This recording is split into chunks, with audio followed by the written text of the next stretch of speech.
Varicose veins కి సరైన చికిత్స కోసం సంప్రదించండి ఎవిస్ హాస్పిటల్.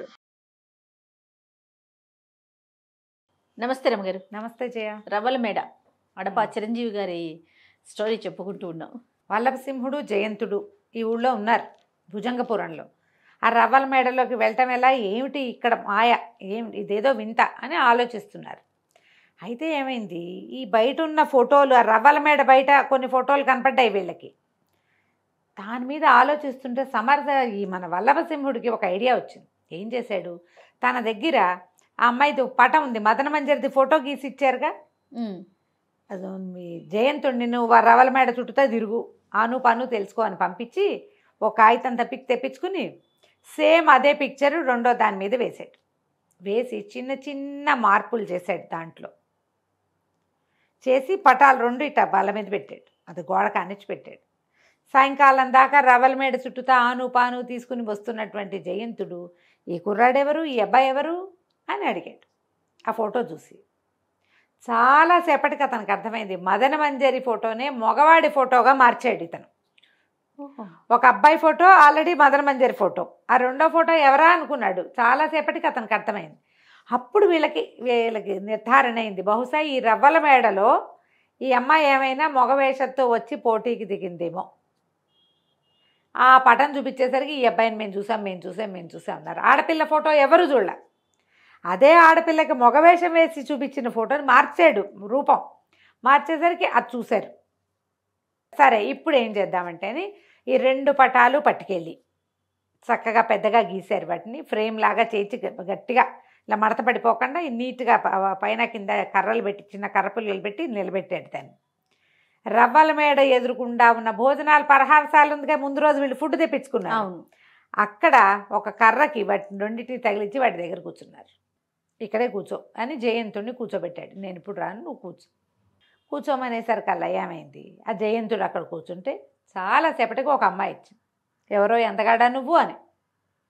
అమ్మాయి చక్కగా ఉంది, ఈ అమ్మాయి కాదు అని ఇంకొక అమ్మాయి. ఎవరు ఏమిటి వీళ్ళెవరు అని అడిగితే ఏమో అన్నాడు.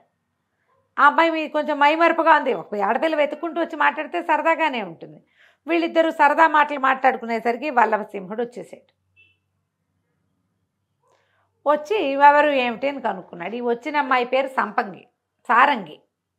మీ పేరు ఏమిటంటే, నా పేరు అందరూ పిలిచేది కాదు, మా అమ్మ ప్రేమతో పిలుస్తుంది. ఎప్పుడైనా నా భార్య రేపు వివాహం అయ్యాక నా భార్య ప్రేమతో పిలవగలదు. వల్లభ అని ఎవరు పిలుస్తారు, కన్యలు ఎవరు పిలవలేరు. నా పేరు ప్రేయసి మాత్రమే పిలవగలుగుతుంది. తప్పి తగిలి వివాహం అయితే భార్య కూడా పిలవగలుగుతుంది. మా అమ్మ ఒక్కతే ప్రేమగా పిలవగలదు అనేసరికి అతని పేరేమిటో కూడా ఈ అమ్మాయికి అర్థం కాల. ఏదో పొడుపు కథ పొడుస్తున్నాడు అనుకుంది. వెళ్ళి కరెక్ట్గా రవ్వల మేడ లోపలికి వెళ్ళిపోయింది. వెళ్ళాక అక్కడ మదన మంజరికి చెప్పింది, ఇవాళ నేను నీ పటాన్ని చూశాను అని. ఆ మదన మంజరి లోపల ఉంది. ఆ రవ్వల మేడలో చిత్రలేఖతో పాటు మదన మంజరి కూడా లోపలే ఉంది. ఆ అమ్మాయి కూడా ఇక్కడికి పోటీకి వచ్చి మగవేషంలో మొదటి పోటీ దాటేసి కత్తి యుద్ధంలో ఓడిపోయి దాసిగా అయిపోయింది. కాకపోతే రాజకుమార్తెను తెలుసుకుని దీన్ని సోదరిగా భావించి తన దగ్గర అట్టు పెట్టుకుంది. రాజకుమార్తె అలంకారాల్లో లేదు, సామాన్యమైన అలంకారాలతో ఇక్కడే ఉండిపోయింది. బయటికి వెళ్ళేందుకు లేదు, గడప దాటి వెళ్ళడానికి వీలు లేదు కదా. ఈ సారంగి కూడా ఎక్కడో దారిలో దొరికింది ఆ అమ్మాయికి, ఆ మదన మంజరికి. సారంగిని కూడా తనతో పాటు లోపలికి తీసుకుపోయి తన దగ్గరే అట్టు పెట్టుకుంది. ఎవరు ఈ అమ్మాయిని ఓడిస్తారా అని చూస్తున్నారు వాళ్ళు. సరే ఎప్పుడైతే తమ పటాలు వచ్చినాయంటే మన ఊరి నుంచే వచ్చారు. ఆ పటం గీసి, అది కూడా రాజకుమార్తెకి సర్వాలంకార శోభితంగా ఉన్న ఫోటో, అది ఎవరో ర్యాండమ్గా వేసింది కాదు. అంటే ఇది లోపల నుంచే ఈ పటం తెచ్చుకున్నారనమాట. ఆ రెండో పటంలో ఎవరో మగవాడు, కానీ తరిచి చూస్తే అది నీలాగానే కనపడుతోంది. వీళ్ళకి ఏదో కీలకం తెలుసని ఈ అమ్మాయి వీళ్ళని కలవడానికి వచ్చింది. మదన మంజరి మాట్లాడుకున్నాక అప్పుడు డిస్కస్ చేసుకున్నారు. ఏమిటి అంటే, ఈ పోటీలు గెలవటం కష్టం, ఇది తెలిసి నేను ఆమెని పరీక్షించడానికనే వచ్చా. మా నాన్నకి చెప్తే రానివ్వడని వచ్చాను. నేను ఇక్కడ దొరకబడిపోయిన 6 నెలలు అయింది, నేను ఇక్కడే ఉన్నా అంటే ఇతను చెప్పాడు, నేను ఆ ఫోటో చూసే నిన్ను వలిచాను, ఇది నేను చేయగలనో లేదో అనుకున్నా, మేము ఎక్కడో వెతకాలని మేమనుకుంటే నువ్వు ఇక్కడే దొరికావు మాకు, ఈ అమ్మాయిని నేను ఓడిస్తానంటే అదంత సులువు కాదు, ఇంకొక సిస్టమేటిక్గా చేస్తుంది. ఒక 12 మంది పండితులు ఉంటారు. 6 పండితులు చిత్రలేఖ వైపు, 6 పండితులు రెండో ఎవరు ప్రతిస్పర్ధిగా లోపలికి వెళ్తారో పోటీ చేయడానికి వాళ్ళ వైపు. సమాధానాలు చిత్రలేఖతో పాటు పండితులు కూడా ఒప్పుకోవాలి. చాలా చదువుకుంది అమ్మాయి. అదొకటి. రెండోది, కత్తి విద్యలో ఆమెకి రాని విద్య లేదు అసలు. 2 చేతుల్లో కత్తులు ధరించి కూడా యుద్ధం చేస్తుంది. ఈ 2 పోయాక మూడోది మరీ కష్టం. ఇతనికి ఏమనిపిస్తుంది అంటే, ఇంతమంది ఎలా దొరికిపోతున్నారు ఒక్క అమ్మాయి దగ్గర? ఏదో మాయో మర్మమో ఉంది. అంటే ఈవిడ ఏమంటుందంటే, మదన మంజరి మహాద్భుత సౌందర్యవతి. ఆమె సౌందర్యం చూసి మైమరిచిపోయి కాన్ఫిడెన్స్ పోయిన వాళ్ళు కొంతమంది, ఆమె వెనకాల కనపడుతున్న దాసదాసి గణమంతా ఓడిపోయిన వాళ్ళే అని తెలిసి కాన్ఫిడెన్స్ పోయేవాళ్ళు ఇంకొంతమంది. యుద్ధంలో ఆడదే కదా అని కాన్ఫిడెంట్గా ఉంటారు. ఆ అమ్మాయి 2 సార్లు కత్తులు తిప్పేసరికి అమ్మో అనుకుని ఓడిపోతారు. నేను కత్తి విద్యలో ఓడిపోయాను, నాకు అంత రాదు తనకు వచ్చినంత. అసలు 3వ విద్య దాకా వెళ్ళే, 3వ పోటీ దాకా వెళ్ళే వాళ్ళే ఉండరు. వెళ్తారు కొంతమంది. వాళ్ళు కూడా 2 రౌండ్లు ఉన్నాయి అందులో, తెలివితేటల రౌండ్స్ అవి. ఓడిపోతారు. ఓకే, ఇది జరుగుతోంది అని చెప్పేసరికి నేను చూస్తానన్నాడు. చూస్తానంటే సరే, ఈ అమ్మాయి లోపలికి వెళ్ళిపోయింది.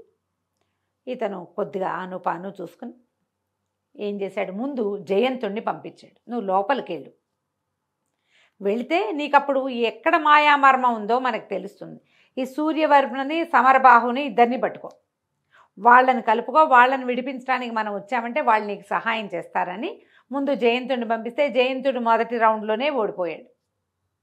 తెలివితేటల దగ్గరే, లేదా తెలివితేటలు గెలిచి కత్తి దగ్గర రాగానే పోయింది. అతన్ని చెట్లు పీకే పనిలో పెట్టారు. ఓహో, ఈ సారంగి ఇదేమిటి చెట్లు పీకేవాడినా నేను ప్రేమించాను అంటే, ఇతను ఏం చెప్పాడంటే, కాదు నేను లోపల ఉండటం కోసమే నన్ను ఇట్లా పంపించాడు, నేను ఇక్కడే ఉంటాను అని చెప్పి ఇక ఏం చేశాడు, ఈ సూర్యవర్మని సమరబాహుని వెతికి పట్టుకున్నాడు. నువ్వు ఫలానా వాడివి కదా అని అడిగి, ఇక్కడ ఏం జరుగుతోంది అంటే, వీళ్ళు ఏం చేశారు, ఆ మొత్తం భవనం చుట్టూ తిరిగితే చాలా పెద్దది. మొదట కట్టిన పురాతన భవనం ఒకటి ఉంది, దాని వెనక భాగం వైపుకి ఎవరిని వెళ్ళనివ్వరు. ఒక రోజంతా దాని చుట్టూతా తిరగ్గా వీళ్ళకి ఏం తెలిసింది, ఏవో యంత్రాలు ఉన్నాయి లోపల, వాటి తాళ్ళు వేళ్లాడుతుంటాయి కిందకి, ఒక తాళ్ళు ఉన్నాయి. అక్కడేదో పోటీ జరుగుతున్నప్పుడు ఇక్కడ చెలికత్తెలు తాళ్ళు లాగుతూ కనపడుతున్నారు. ఓహో, అంటే ఏదో ఒక పోటీలో ఇదేదో జరుగుతోంది. మొదటి 2 వేరు, మూడోది ఏదో పరీక్ష. అక్కడ గెలవలేకపోతున్నారు ఎవరు. అక్కడ ఈ అమ్మాయి ఏదైనా ప్లాన్ చేస్తోందేమో. సరే, అవన్నీ చెప్పారు, బయటికి కబురు అందించారు. ఇలాంటిది ఒకటి ఉంది, ఆ 3వ భవనంలో వెనకాల ఏదో జరుగుతుంది, ఏవో రకరకాల యంత్రాలున్నాయి, కొన్ని తాళ్ళున్నాయి, ఆ తాళ్ళు లాగుతారు సమయానికి. అక్కడి నుంచి ఈ పోటీ జరిగే ప్రదేశాన్ని చూడడానికి ఏదైనా అవకాశం ఉందేమో తెలీదు. అటువైపు వెళ్ళంగానే ఆడ సైనికులు కొంతమంది ఉన్నారు, బ్రహ్మరాక్షసులు లాంటి వాళ్ళు, వాళ్ళేమో మమ్మల్ని తరిమేశారు, నువ్వు ప్లాన్ చేసుకోమంటే సరే. ఈ మన వల్లభసింహుడు పోటీ కోసం నేను పోటీ చేస్తాను, ఫలానా దేశపు యువరాజుని, నేను మరాళ దేశపు యువరాజుని, దేశాటన కోసం ఇక్కడికి వచ్చాను, నేను నిన్ను ఓడించడానికే వచ్చానని చెప్పాడు క్లియర్గా. ఈ వచ్చిన వాడిని చూస్తే అమ్మాయి ఆశ్చర్యపోయింది. అప్పటిదాకా వచ్చిన వాళ్ళంతా ఈ అమ్మాయిని చూడంగానే 4 వేళ్లాడేసేయటం, నోరావలించి చూడడం, ఆమె సౌందర్యానికి మైమర్చిపోయినట్టు ఉండటం చూశారు. ఈ అమ్మాయికి ఏమీ లేదు, ఇతనికి తెలుసు ఈ అమ్మాయి మహాసౌందర్యవతని. మదన మంజరి కంటే కూడా ఈ అమ్మాయి అందగత్తే, అవంతా ముందే తెలుసుకున్నాడు కదా. తెలుసుకుని ఏమి అమ్మాయి అందాన్ని పట్టించుకోలే. మొదటి పోటీ బోల్డ్ అన్ని ప్రశ్నలు వేశారు శాస్త్రం మీద, టపా టపా టపా టపా చెప్పేశాడు సమాధానాలు. ఆ అమ్మాయి ఏం మాట్లాడుతుందో అతనికి మదన మంజరి దగ్గర నుంచే తెలుసు. జయంతుడి వల్ల కొన్ని తెలిసినాయి. సహజంగా ఇతను తెలివిగలవాడు.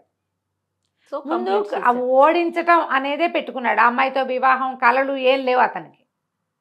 కరెక్ట్, గట్టి పోటీ ఇచ్చాడు, గెలిచేసాడు. 2వ పోటీ మొదలుపెట్టారు. మర్నాడు అక్కడే ఉండమన్నారు. అక్కడే ఉండమంటే రాత్రికి అక్కడే ఉండి ఈ జయంతుణ్ణి, సారంగిని అందరినీ కలుసుకున్నాడు రాత్రికి. ఏం చెయ్యాలి తర్వాత ప్లాన్ అని. 2వ రోజు కత్తి యుద్ధం పోటీ పెట్టారు.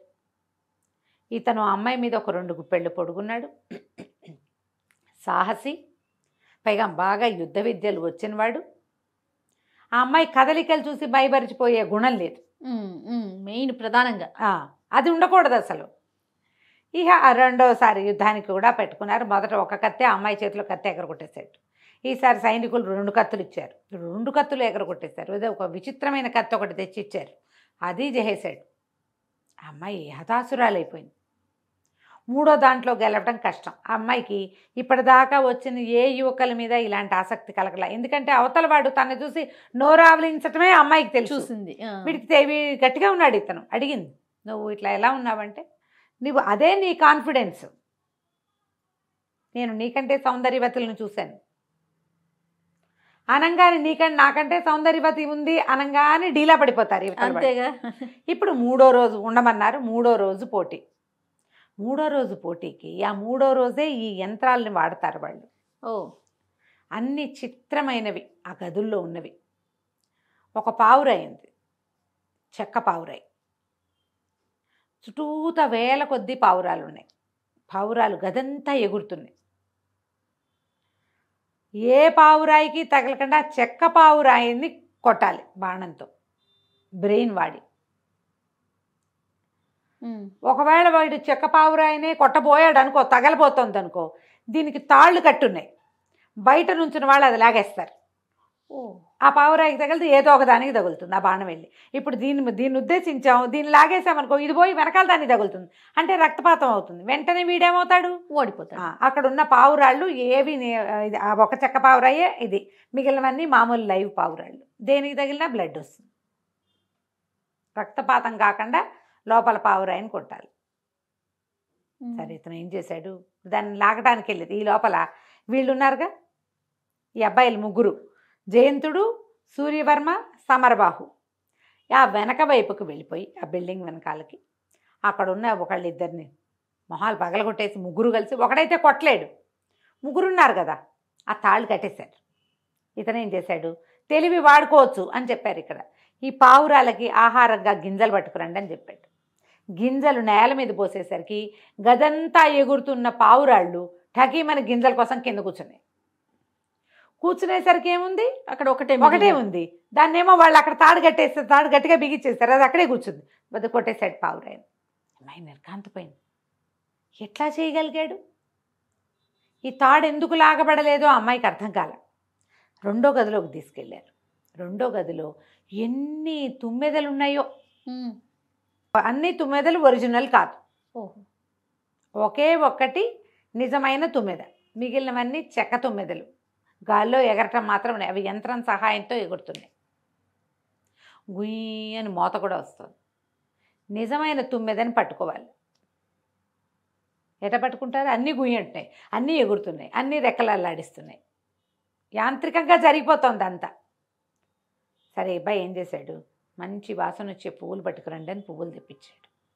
పువ్వులు తెచ్చిపోసేసరికి ఆ నిజమైన తుమ్మెద ఆ పువ్వుల వాసనకి దాని దగ్గరకు వచ్చింది. టక్కిని పట్టుకున్నాడు, ఇదిగో తుమ్మెదని. ఇలాంటివి ఎన్ని పరీక్షలు ఉన్నాయో లోపల. కొన్ని చోట్ల వాళ్ళ తాళ్ళు వాళ్ళ కంట్రోల్లో ఉండేవి. ఈ ప్రతి చోట తాళ్ళు లాగే అమ్మాయిల్ని పట్టేశారు వీళ్ళు 3 కలిసి. అన్ని పరీక్షల్లోనూ ఇతనే గెలుపొందాడని తెలిసిపోయింది. అందరూ చప్పట్లు కొడుతున్నారు, ఆ పండితులు చప్పట్లు కొడుతున్నారు, సైనికులు చప్పట్లు కొడుతున్నారు. అయితే అంతకుముందే మదన మంజరి అడిగింది చిత్రలేఖని, ఇతను కనుక గెలిస్తే ఎంత బాగున్నాడో అని మాట్లాడుకున్నారు. గెలిస్తే పెళ్లి చేసుకుంటావా అంటే, చిచ్చి నాకు మగవాళ్ళంటే ద్వేషం, పెళ్లి చేసుకోకూడదనే ఈ పోటీ, వాళ్ళ ఆస్తులు లాక్కోవడానికే ఈ పోటీలు అని చెప్తూ వచ్చింది. ఆ అబ్బాయి మీద మనసు ఉంది, అమ్మాయికి నచ్చాడు ఇతను. నోరావలించిన వాళ్ళని చూస్తే ఎవరికైనా ఆసక్తిగానే ఉంటుంది. పైగా ఇతను సాహసిగా, పరాక్రమవంతుడుగా, తెలివిగా, జ్ఞానవంతుడుగా ఉన్నాడు. కానీ వివాహం చేసుకునే ఉద్దేశం లేదు. ఈ చివరి పోటీల్లో గెలిచేసరికల్లా ఈ పోటీలు ఎప్పుడైతే మొత్తం పూర్తయినాయో, ఇతను గెలిచాడని బయటికి పహరా కాసేవాళ్ళు బయటకు చెప్పేశారు. హుటాహుటిన ఊరి రాజుగారు కూడా తరలిచ్చేసాడు. మరి ఎన్నేళ్ల నుంచో ఇక్కడ ఈ తతంగం జరుగుతోంది. కొంతకాలంగా 2-3 సంవత్సరాలుగా ఇదే పని. వచ్చిన ప్రతివాడు ఇక్కడ దొరకబడిపోవటమే. ఆ రాజుగారి దగ్గరికి వెళ్ళినా న్యాయం జరిగే అవకాశం కనిపించట్ల. అప్పుడు రాజాస్థానానికి తీసుకుపోయారు. ఈ యంత్రాలు, తాళ్ళు అన్నీ బయటపెట్టారు. గెలవడానికి కాదు, ఓడించటానికే ఇది ప్రయత్నం జరుగుతోంది ఇక్కడ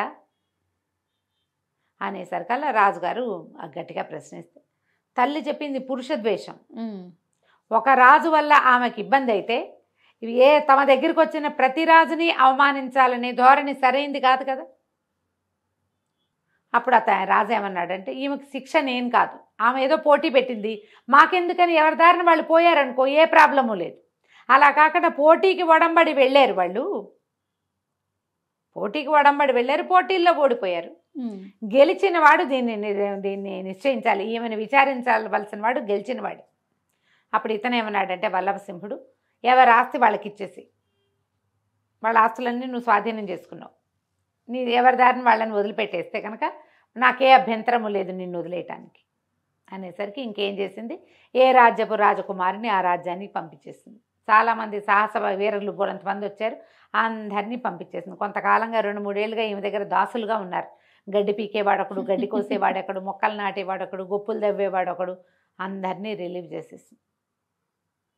రిలీవ్ చేశాక అప్పుడు వీళ్ళు బయలుదేరి వెళ్ళారు. అతను అడిగాడు అప్పుడు, శ్రీచక్రపుర రాజే నీ తండ్రి, నువ్వు ఆయన కూతురువి అవునా కాదా అంటే ఆశ్చర్యపోయింది. ఎలా ఊహించావని, ఎందుకు ఊహించలేను, శ్రీచక్రపుర రాజు నీ తండ్రి అవ్వటం వల్లే శ్రీచక్రపుర రాజా యువరాణిని నీ చెల్లెల్లాగా నీ దగ్గర అట్టి పెట్టుకున్నావు. నువ్వు నీ తండ్రికి పుట్టింది కాబట్టి ఆమెను నీ దగ్గర ఉంచుకున్నావు. ఇప్పుడు నీకెలా పంతం అనుకున్న పని చేయాలనుందో మదన మంజరి కూడా అలాంటి లక్షణమే ఉంది, అందుకే వాళ్ళ నాన్నకు చెప్పకుండా ఇంత దూరం వచ్చింది అనేసరికి ఒప్పుకుంది. మా తండ్రి శ్రీచక్రపుర రాజే, మా తల్లి అక్కడి నుంచి వచ్చేసింది. ఎప్పుడైతే ఈమె నా సోదరని తెలిసిందో నాకు సంతోషం వేసింది. నా అన్న వాళ్ళు ఎవరు లేరు, మా తల్లి లేదు, కొంతకాలం క్రితం చనిపోయింది, అందుకని ప్రేమగా నా దగ్గర ఎట్టు పెట్టుకున్నాను. నాకు కూడా ప్రేమ కావాలి, కానీ మా అమ్మ నేర్పిన ఈ లక్షణాన్ని వదిలినందుకు నేను సిద్ధంగా లేను, ఒక మాట ఇచ్చాను అని గట్టిగా చెప్పేసరికి వాళ్ళు రాజు అన్నాడు, ఈ అమ్మాయిని తీసుకెళ్ళిపోను ఇక్కడి నుంచి అంటే. అప్పుడు ఈ మొత్తం అంతా కలిసి ఈ సారంగిని తీసుకుని జయంతుడు, వల్లభసింహుడు, యువరాణి ఈవిడే మదన మంజరి, ఈ చిత్రలేఖను కూడా తీసుకుని మొదట శ్రీచక్రపురానికి వెళ్ళారు. వెళ్ళేసరికల్లా ఆయన చాలా బాధపడి, నేను అన్యాయం చేయలేదు, తను బలవంత పెట్టింది వివాహానికి ఒడంబడకపోవటంతో ఇలా తిరగబడి ఈ ప్రయత్నం చేసిందమ్మా, నువ్వు మా కూతురుగానే చూస్తాను నేను నిన్ను అని అమ్మాయిని చేర్చుకున్నాడు. ఇద్దరు నా కళ్ళు అంటే జయంతుడు అడిగాడట, మరి ఇందులో ఏ కన్ను మా యువరాజుదే అని అడిగితే 2 కళ్ళు నావే, నేను ముందే ఒప్పుకున్నానని చెప్పాడు. ఓహో, 2 అమ్మాయిల్ని వివాహం చేసుకున్నాడు. సారంగిని ఈ జయంతుడికి ఇచ్చి వివాహం చేశారు. ఇది మొత్తం పూర్తి చేసుకుని ఆ సమరబాహు దొంగల రాజుగా ఉన్నాడు కదా, అతన్ని కూడా తమతో పాటు తీసుకొచ్చారు. సూర్యవర్మనేమో అనంతగిరి పంపించారు. వీళ్ళతో ఎప్పటికీ స్నేహంగా ఉంటూ చక్కగా హాయిగా సంతోషంగా ఉన్నారు. కథ కంచికి మనం ఇంటికి. రైట్. క్లాసిక్ బుక్స్ వారి దగ్గర పుస్తకం దొరుకుతుంది. డెఫినెట్గా వజ్రాల దీవి పుస్తకాన్ని కొనుక్కొని ఇందులో ఉన్న రవల మేడ కథని చక్కగా చదువుకోండి. రైట్ రామ్ గారు, నమస్తే. నమస్తే చెయ్యి.